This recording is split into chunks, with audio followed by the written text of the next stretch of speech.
तूच मला मग शोधत बसते. बोल मला तू हळुवार काही, सांग भले तू माझा नाही. कलियुगातली मी मीराबाई, मौनातले हे शब्द बोलके, तुझ्यानी माझ्या ओठे हलके. असुनी ननी अश्रू पोरके, क्षणात आता सरतील लाटा, पक्षी घराच्या धरतील वाटा. देईल हात तुझी अस्मिता, अस्मिता, अस्मिता, अस्मिता. आपण लवकरात लवकर कुठला तरी उपाय शोधायला हवा यावर. कारण जर आपलं प्रोडक्शन असंच कमी होत राहिलं ना तर ते आपल्याला अजिबात परवडणार नाही. म्हणजे शेतकरी आपल्याकडे येत नसतील तर आपण शेतकऱ्यांकडे जायचं, आपला माल उत्तम आहे त्यांना सांगायचं, त्यात त्यांचा फायदा आहे हेही सांगायचं. म्हणजे आपण आपल्या प्रोडक्ट्सची जाहिरात करायची. करेक्ट. तू ऑफिसला जावं अशी त्याची इच्छाही नाही आहे आणि तू मात्र फक्त त्या तेजस्विनीला दोष देतेस.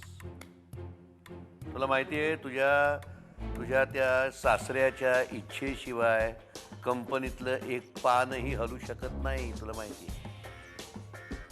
तसं नाहीये सर. बरेचसे डिसिजन तिने कोणाची सल्लामसलत न करता एकटीनं घेतले. कामगारांना सस्पेंड करणं, लंच टाइम 1 तासाचा अर्धा तास करणं, एवढंच काय, अण्णासाहेबांच्या मानधनावर सुद्धा ऑब्जेक्शन घेतलं होतं तिनं. हेच तर त्या म्हाताऱ्याचं कौशल्य आहे. अवघड जागच्या दुखण्यांवरची सगळी ऑपरेशन्स तो तिच्याकडनं करून घेतोय. वर हा नामा निराळा. सगळी बिलं तिच्या नावावर फाडतोय तो. पण त्याच वेळी ती निर्दयी आहे, कठोर आहे, पण कर्तबगार आहे अशी तिची इमेजही बिल्ड करतोय. आणि मग हळूच आदित्यला ऑफिसमध्ये आणलं आणि तिला घरी बसवलं घर सुधारवायसाठी. हळूहळू तुझ्या सगळं लक्षात यायला लागलंय. हे गोष्ट लक्षात ठेव, त्या तेजस्विनीला अंडर एस्टिमेट करू नको. ती हुशार आहे. आता फक्त तो म्हातारा तिचा वापर करून घेतोय का ती म्हाताऱ्याला वापरते एवढं फक्त आपल्याला कन्फर्म करायचं. आणि ते कन्फर्म होईपर्यंत तू त्या घरामध्ये असणं हे अत्यंत आवश्यक आहे.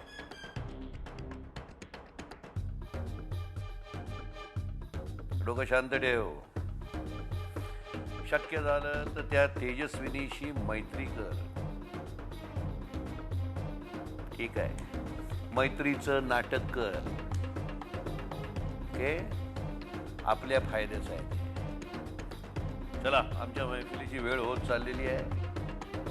आमची मित्रमंडळी आता जमायला लागतील तेव्हा आपली दिवसा उजेडी तू घरला जा. ठीक आहे, निघते मी.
काय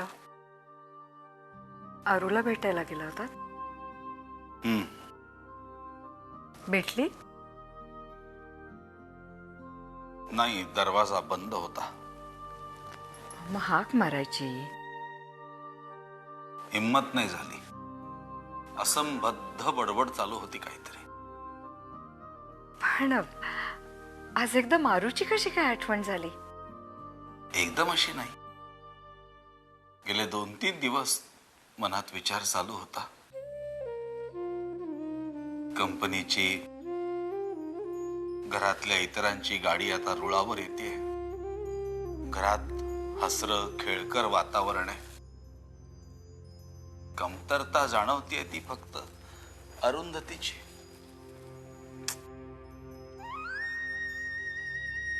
काय आहे तिच्या नशिबात देव जाणे. कुठं गेलाय तिचा नवरा असा बैरागी होऊन? जिवंत असेल तर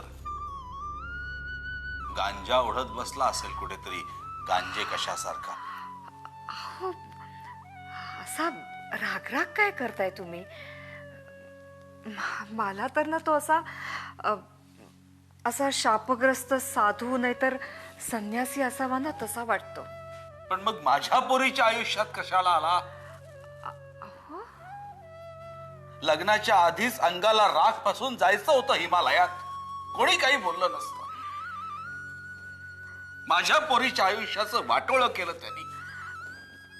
ती बसलीये चिमणी कावळ्याशी बोलत, असंबद्ध बडबड करत. येऊ दे एकदा त्याला, येऊ दे. अर्थात तो जिवंत असेल तर येईल ना. मी काय म्हणते, असा रागराग करून कसा चालेल? हा, आपणच काहीतरी मार्ग काढायला हवा. खरंय, खूप प्रयत्न करतोय मी. पण ही अरुंधती माझ्याशी काही बोलतच नाही. काय सल आहे तिच्या मनात माझ्याबद्दल काही कळायलाच मार्ग नाहीये. सगळे प्रयत्न करून झाले.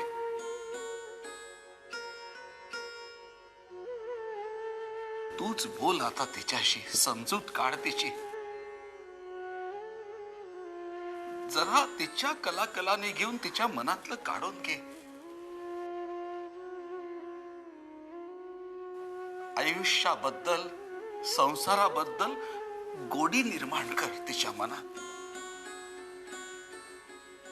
आपण एखादा चांगला मुलगा बघून तिचं थाटामाटात लग्न सुद्धा लावून देऊ.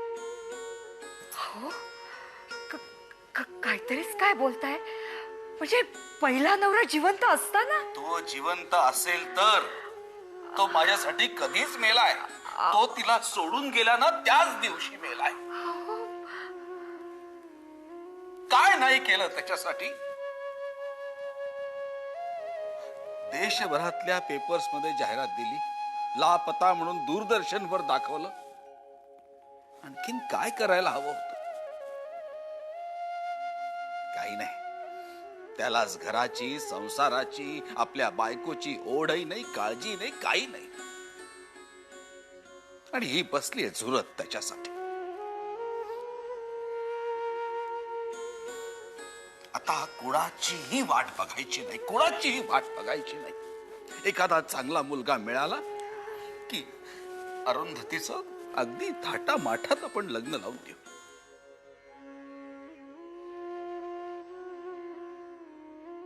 नाही हो,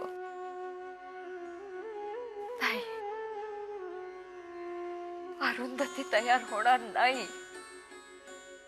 हो, ती वाट बघते त्याची. हे बघा, तुम्हाला पुरुषांना नाही कळायचं बायकांचं मत. नाही कळत. मग काय म्हणणं आहे तुमचं? तिला अशीच वाऱ्यावर सोडून देऊ?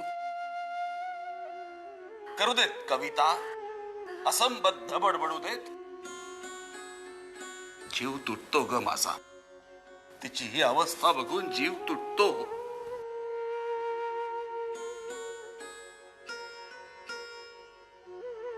हे बघा, असा राग करू नका. तो तो परमेश्वर आहे ना. पुरे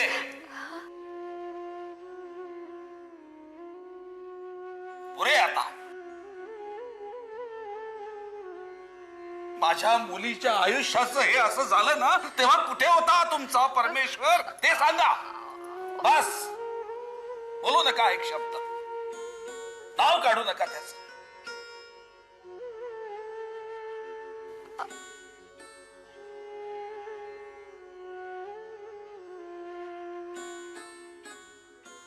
अस्मिता अस्मिता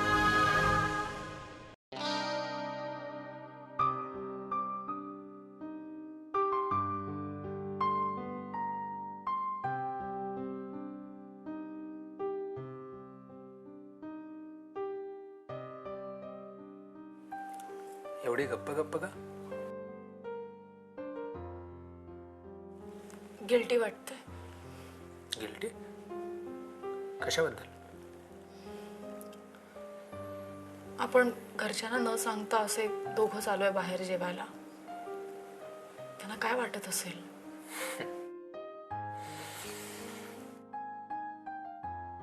काही वाटत नसेल.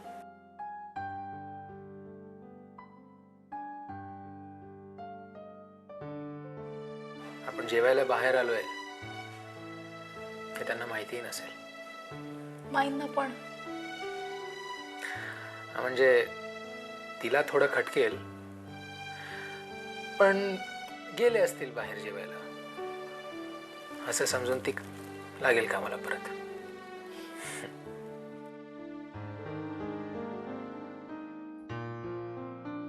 आमच्याकडे रात्री कोणाची विचारपूस करण्याची पद्धत नाहीये. वाट बघणं तर दूरच. म्हणजे तुझ्या भाषेत आमच्या घराला हे असंच वळण आहे. बाबा पण काही बोलत नाहीत. एक तर ते रात्री काही खातच नाहीत, आणि जर इन केस त्यांनी काही खाल्लंच तर माई ते त्यांना त्यांच्या खोलीत नेऊन देते. भाऊजी आणि वनिता तर क्वचितच रात्री घरी असतात जेवायला. म्हणजे चेंज म्हणून घरी थांबतात जेवायला. अमिषाचं जेवण तर हातावरच असतं, आणि अरुंधती ते जेवतात की नाही देवालाच माहिती. हे घर आहे का मस्करी? हे सगळं बदलायला पाहिजे, आणि मी हे सगळं बदलणार आहे. अगं पण का? इतक्या वर्षाच्या या घराच्या सवयी तुला का बदलायच्या आहेत? कारण त्या चुकीच्या आहेत एकत्र कुटुंब पद्धतीसाठी. अगं पण तेजू, तू मला सांग, घरातल्या प्रत्येकाला स्वतःच्या मनाप्रमाणे वागायचं स्वातंत्र्य नको का? अरे दिवसभर प्रत्येकाच्या कामाच्या निमित्ताने स्वातंत्र्य मिळतच असतं ना. सकाळी उठलं, ब्रेकफास्ट झाला की वेळा सांभाळत माणूस बाहेर पडतो कामाच्या निमित्ताने. दिवसभर गाठभेट नाही, बोलणं चालणं नाही. निदान रात्री जेवणाच्या निमित्ताने का होईना गाठभेट होईल ना, काहीतरी संवाद साधला जाईल ना एकमेकांच्यात. अगं पण याचा अर्थ आपण रात्री जेवायला कधीच बाहेर पडायचं नाही. काय लहान मुलासारखा प्रश्न विचारतोयस? अरे आठवड्यात ना एखाद दिवस रात्री बाहेर येत जाऊया ना आपण जेवायला. म्हणजे तुझ्या मनाप्रमाणे स्वातंत्र्य मिळेल ना तुला. मला काय म्हणायचं हे समजतंय ना. आणि हा नियम सगळ्यांना लागू होईल, म्हणजे अगदी बाबांपासून अरुंधती नाईंपर्यंत सगळ्यांना. कठीण आहे तेजू, हे खूप कठीण आहे. विशेषतः अभिदादा आणि वहिनीला खूप जड जाईल. जड जाईलच, कारण इतक्या वर्षांच्या सवयी, माझ्या भाषेत वळण, बदलायला वेळ लागणारच आहे. पण प्रयत्न करायला काय हरकत आहे ना. अरे एकत्र जेवण्याचे किती फायदे आहेत. दिवसभरात काय काय घडलं आपण एकमेकांशी शेअर करू शकतो. दुसऱ्या दिवशीचं प्लॅनिंग, छोट्या मोठ्या गोष्टींवर चर्चा, एक हेल्दी इंटरॅक्शन तयार होईल ना.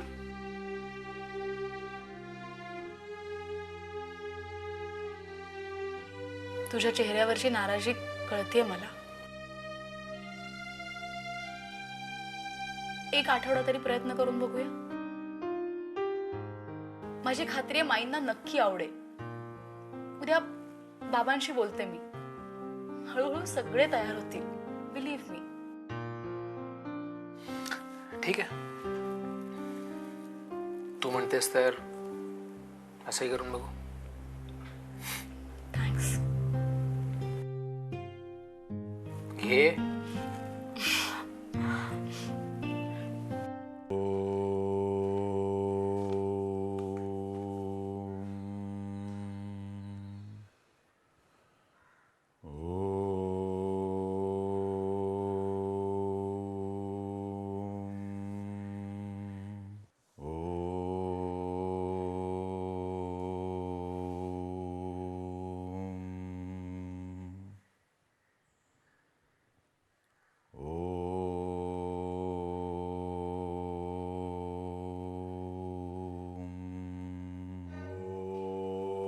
शांति शांति शांति.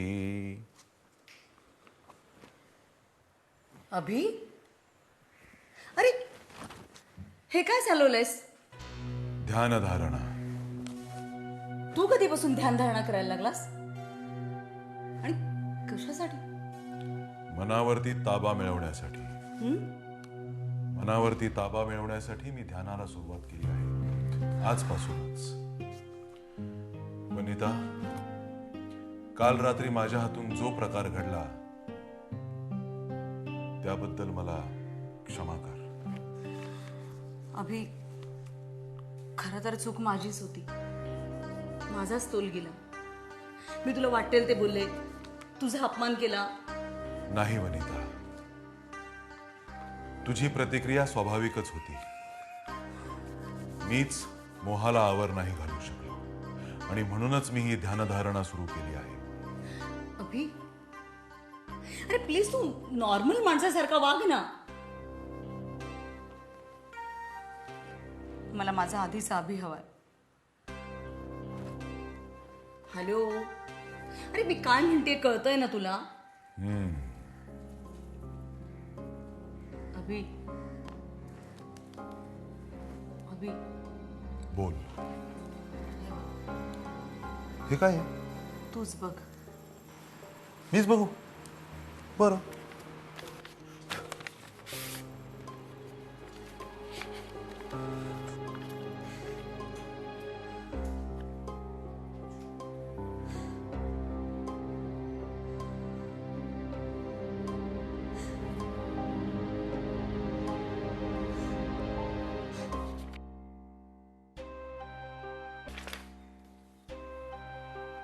Vanita, medical report.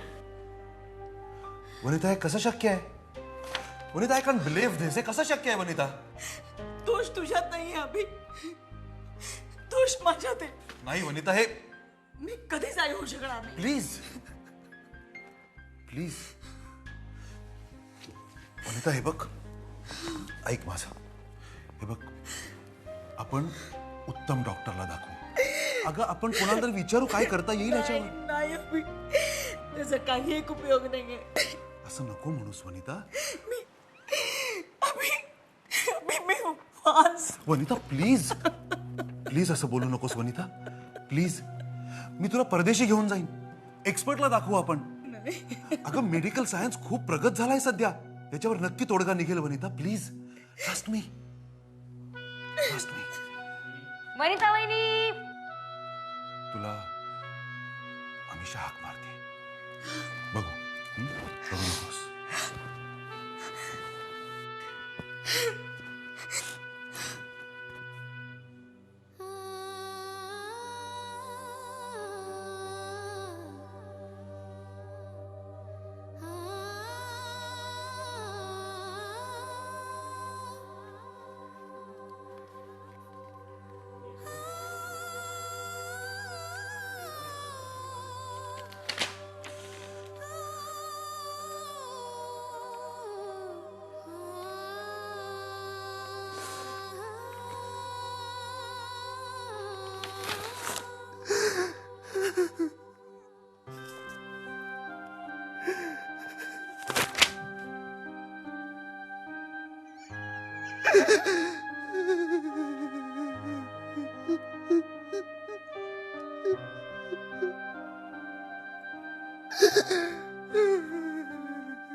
जळता जळता एक ज्योती अंधाराला सांगत होती, होती सच्ची माझी प्रीती. क्षणात आता सरतील लाटा, पक्षी घराच्या धरतील वाटा. देईल हात तुझी अस्मिता.